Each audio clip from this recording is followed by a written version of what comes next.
तो आज हम स्टार्ट करने लगे हैं चैप्टर नंबर 4 जिसका नाम है रेडिएशन। रेडिएशन क्या होती हैं बेटा? हम रेस को कहते हैं या फिर सॉन्ग को कहते हैं। इस चैप्टर में हम पढ़ेंगे दो तरह की रेडिएशंस और उनकी टाइप्स। एक आ जाती है नॉन आयनाइजिंग और एक आती है आयनाइजिंग। सबसे पहली जो हमारी इस चैप्टर में है नॉन आयनाइजिंग रेडिएशन। अच्छा जी, नॉन आयनाइजिंग रेडिएशन ऐसी टाइप की रेडिएशन होती हैं जो कि ज़्यादा स्ट्रॉन्ग नहीं होती, इसके अंदर इतनी एनर्जी नहीं होती जो कि किसी पे लगे और उस एटम को तोड़ने के बाद क्या करे, उसके इलेक्ट्रॉन, प्रोटॉन और न्यूट्रॉन को अलग कर दे। ठीक है, क्योंकि एक एटम किस चीज़ से मिलके बना होता है? प्रोटॉन, न्यूट्रॉन और इलेक्ट्रॉन से। अब अगर इसमें हम रेडिएशन को एमिट करेंगे तो क्या होगा, इसके अंदर से क्या रिलीज़ होंगे, ये तीनों चीज़ें टूट जाएंगी। लेकिन अनआयनाइजिंग रेडिएशन ऐसी होती हैं जो कि मुख्तलिफ आयन में कन्वर्ट नहीं कर सकती, अलग अलग इलेक्ट्रॉन्स नहीं पहुँचा सकती, जो कि पॉजिटिव और नेगेटिव इलेक्ट्रॉन होते हैं। क्लियर? बात समझ आ गई? अच्छा, आप इसको, ये इसकी एनर्जी लोअर होती है और ये स्किन या फिर टिश्यू पे क्या करते हैं, इसके हार्मफुल इफ़ेक्ट नहीं होते, मतलब ये हमारी स्किन को नुकसान नहीं पहुंचाती।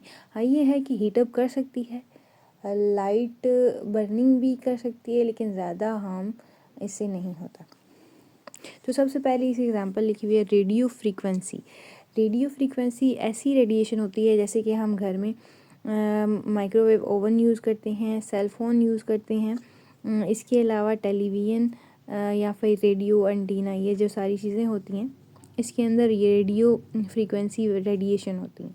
अब वो क्या कह रहे हैं, ये सेफ़ हैं लो लेवल पे अगर हम इसको कम इस्तेमाल करेंगे और इनसे दूर रहेंगे, लेकिन प्रोलॉन्ग मतलब ज़्यादा इस्तेमाल के लिए, जिसका दौरानिया ज़्यादा हो, हाई लेवल एक्सपोजर हो, जो क्या क्या कर सकता है, हमारे टिश्यू को हीट कर सकता है। ठीक है, नेक्स्ट है माइक्रोवेव रेडिएशन। माइक्रोवेव रेडिएशन कहाँ पर पाई जाती है? माइक्रोवेव ओवन्स में पाई जाती हैं, रेडार्स में पाई जाती हैं, या फिर जिन कम्युनिकेशन डिवाइसेस, ठीक है, जैसे कि टेलीफोन वगैरह हो गया। अच्छा जी, माइक्रोवेव ओवन जैसे कि इनका क्या काम होता है? हीटिंग इफ़ेक्ट होता है, लेकिन इसका अगर एक्सपोजर मतलब जहाँ पर ये हीट लग रही है उसको हम स्टैंडर्ड को प्रॉपर फॉलो करें, उनकी गाइडलाइन को फॉलो करें, सेफेस्ट यूज़ करें, तो क्या होगा, इससे इतना नुकसान नहीं होगा। लेकिन अगर आप इसको ज़्यादा इस्तेमाल करेंगे तो हीट ज़्यादा अब्जॉर्ब करेगा टिश्यू और जो कि हार्मफुल इफ़ेक्ट काज करेगा, मतलब बर्निंग हो सकती है। नेक्स्ट है आई आर रेडिएशन या फिर इसको इंफ्रारेड रेडिएशन कहा जाता है। ये ज़्यादातर हम क्या करते हैं, हीट लैम्प्स में यूज़ करते हैं। डिफरेंट तरह की जो बिल्डिंग होती हैं बिज़नेस क्लास की, यहाँ पर हम क्या करते हैं, इंफ्रारेड लैम्प का यूज़ करते हैं। Infrared sonars and thermal imaging devices जो कि बॉडी को हीट करने के लिए होती हैं, जो कि क्या कर रही हैं, आपकी टिश्यू को तो हीट कर ही रही हैं, लेकिन ये नॉर्मल लेवल तक इनका जो अगर एक्सपोजर होगा तभी क्या होगा, ये हमारे लिए सेफ़ रहेगा, लेकिन ज़्यादा होगा तो जाहिर सी बात है इसका इफ़ेक्ट होंगे। विजिबल लाइट जैसे कि सनलाइट होती है या आर्टिफिशियल लाइटनिंग जो कि हमारे लिए अच्छी होती हैं, विटामिन डी का होता है इससे, लेकिन अगर क्या होगा, visible light is essential for vision and generally doesn't have harmful effect, जो कि क्या है, हमारे टिश्यू पे कोई भी इफेक्ट काज नहीं कर रही। अल्ट्रावायलेट रेडिएशन, अब जैसे कि सन में पाई जाती हैं, सनलाइट में पाई जाती हैं, या फिर टैनिंग बेड्स। अच्छा, टैनिंग बेड एक ऐसी डिवाइस होती है जो कि लोग यूज़ करते हैं अपनी स्किन को टैन करने के लिए, मतलब अपनी स्किन पे बार बार अल्ट्रावायलेट को फॉल करवाते हैं, जिसकी वजह से हमारी स्किन क्या करती है, एक प्रोटेक्टिव लेयर बनाती है मेलानिन की, जो कि डार्कर होता है, और उसकी वजह से हमारी स्किन क्या हो जाती है, डार्क हो जाती है। ठीक है, मेलानिन ज़्यादा प्रोड्यूस होगा, डैट मीन ज़्यादा डार्क होगी है। जो मेलानिन ज़्यादा प्रोड्यूस हो जाता है तो हमारी स्किन कैंसर से बच जाती है। क्लियर? अब वो क्या कह रहे हैं, अगर इसका एक्सपोजर होगा, ये एक नॉन आयनाइजिंग रेडिएशन है, अगर ये ज़्यादा हमारी स्किन पे फॉल आउट करती है अल्ट्रावायलेट रेडिएशन, तो कि हमारी स्किन को क्या करती है, डैमेज कर सकती है, स्किन कैंसर काज कर सकती है। तो इसलिए क्या करना चाहिए हमें, जब भी सूरज में जाएं तो हम सनस्क्रीन का यूज़ करें, ताकि हमारी स्किन कम से कम अल्ट्रावायलेट रेडिएशन को ऑब्जॉर्व करें। एक्सट्रीमली लो फ्रीक्वेंसी रेडिएशन, अच्छा, हमारे घर में जो अप्लाइंसेस यूज़ होती हैं, इलेक्ट्रिकल अप्लाइंसेस, इसके अंदर क्या होती है, लो फ्रीक्वेंसी रेडिएशन होती है। No conclusive evidence for harmful effect at typical exposure level but research is ongoing.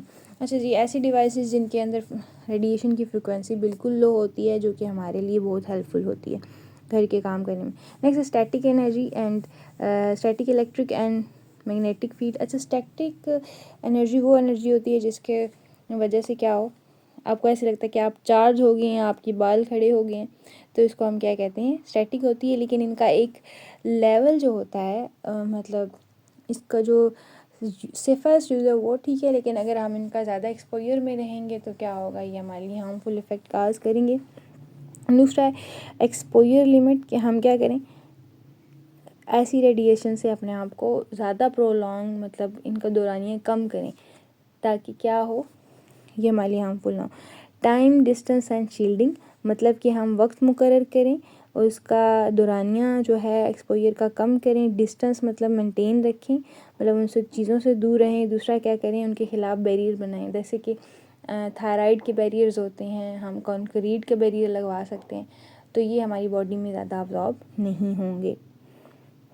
Ji, pregnant women and children, कोशिश करें कि नॉन आयोनाइजेशन रेडिएशन से भी क्या करें बच्चे, जैसे कि फीमेल जब प्रेग्नेंट होती है तो वो बहुत सेंसिटिव होती है, और उसको अगर हम नॉन आयोनाइजेशन रेडिएशन का एक्सपोजर ज़्यादा करेंगे तो मदर के लिए भी इफ़ेक्टिव होगा, और इफ़ेक्टिव मतलब बहुत इफ़ेक्ट काज कर सकता है, सेफ़ नहीं है, और फिर चाइल्ड में भी बर्थ डिफेक्ट काज कर सकता है। डिवाइस यूज़ अवेयरनेस, अपने लिए भी जब भी आप अपने ऊपर कोई डिवाइस यूज़ कर रहे हैं, या जैसे कि फ़ोन यूज़ कर रहे हैं या फिर ओवन यूज़ कर रहे हैं, तो उसके लिए हमें प्रॉपर्ली अवेयर होना चाहिए। तो इसके लिए हम कैसे अवेयर होंगे,